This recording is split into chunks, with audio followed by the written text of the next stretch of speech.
What's up, everyone? Kelly, Mrs. Violence Kelly here at the Call of Duty Black Ops 2 main stage, and I'm joined with Hastro. Mike, how's it going, man? It's going really well, Kelly. Thanks. Yeah, no, I mean, I've known you for a while. Can you give us a little backside as how Hastro got started? Oh, yeah, sure. So I'm a former professional player and worked with MLG now as a caster. Worked as a caster for a lot of professional Call of Duty for years and with Activision as well. And I'm also serving as the esports advisor for Treyarch and Activision on Call of Duty Black Ops 2.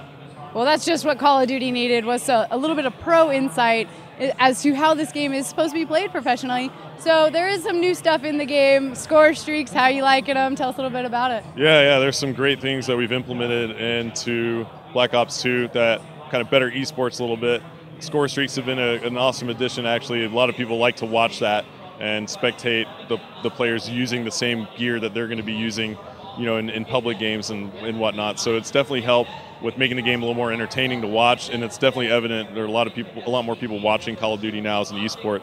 We've also put implementations and game features into the game. So you have things like COD casting mode that you see back here, the spectator client. It's something I work pretty closely with the studio on, and it pays off because you allow a lot of people to come to these events or watch online and tune in, and they can see every player on the map, what they're doing at any given moment, and they can actually see what's going down in the game. So you have all these plays that happen in Call of Duty. It's a split-second game. Anything can happen, and we get to capture all of that with that system. So we also have the LAN lobby system. So the LAN is working perfectly here in Dallas because the teams are able to load up into the lobby, face off against each other, no issues there. So everything's been running extremely smooth here in Dallas, and we're getting down to our final 6 teams right now.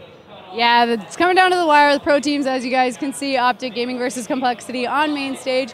Now, the downloadable content is something that all users use, casual and professionals. Now, a lot of things got nerfed about 2 days ago, right? Pistols, SMGs, even some ARs in the mix. So do the pros have any influence on which guns actually do get nerfed?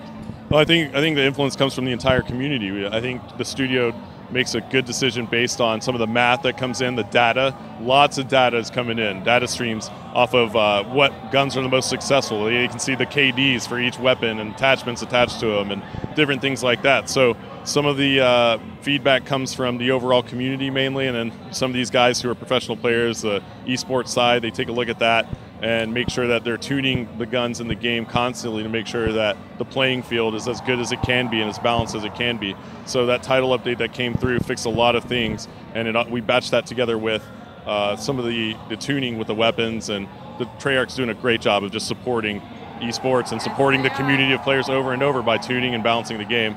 And that's really good coming up here soon. We have the $1 million Call of Duty Championships. So, I'll be seeing you there. Yeah, great. So that's a big, huge tournament for a lot of these guys who are playing here in Dallas.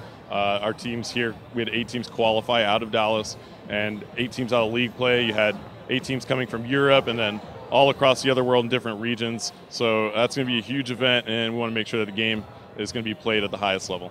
Now give a little detail. When is that going to be? Where? That's going to be in Hollywood, California, in the first weekend in April. So definitely tune into that. You check out the Call of Duty Twitter account or Treyarch. We'll be tweeting out lots of information about how to check that event out. You're going to see the best players in the world competing for $1 million. That's a big hunk of cash. Now, a lot of people want to know what you use. What is your favorite gun, your score streaks? What you rocking? It just depends on the game mode. Black Ops 2, it's situational.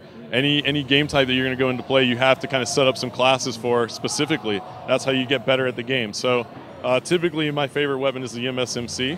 It's a submachine gun. I like to run a long barrel and extended clip on it. So I use the iron sights with it. But I'm a run and gun type player.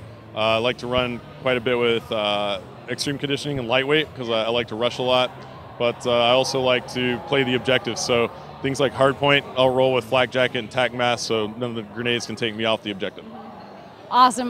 Now where can everyone give you a quick follow and support you, because you are one of the biggest supporters for Call of Duty esports? Yeah, thanks. Twitter account is what I usually use. So it's Hastro with a 0 at the end, HASTR0. Feel free to ask any questions you may have or say hello anytime. Awesome. Thank you so much, Mike. And you are doing a fantastic job commentating up there with Quiz and Revan. And I thought Golden Boy was up there last night, late on the evening. I saw him hanging around, so maybe we'll see him there. Well, thank you so much, Mike, and have a great rest of the Pleasure. day. Thanks. Bye.